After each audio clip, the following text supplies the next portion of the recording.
Rekomendasi nasi uduk Betawi sedap di Cipondoh, Tangerang.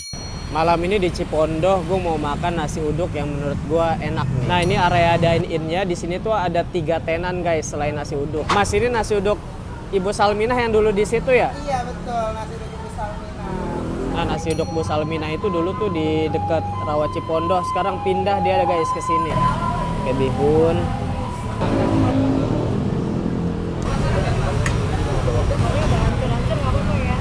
Ini porsi gue segini nih harganya 25.000 tuh. Yang ini 14.000. Standar kayak gini nih nasi sama bihun dia 8.000. Bismillahirrahmanirrahim, kita cobain dulu nih guys.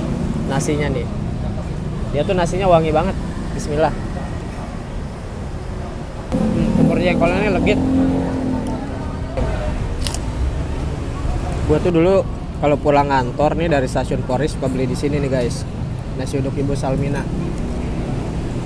Nah ini namanya nasi uduk Betawi Ibu Salminah. Lokasi si nasi uduk Ibu Salminah itu ada di Jalan Maulana Hasanuddin Cipondoh tuh di dekat bundaran masjid.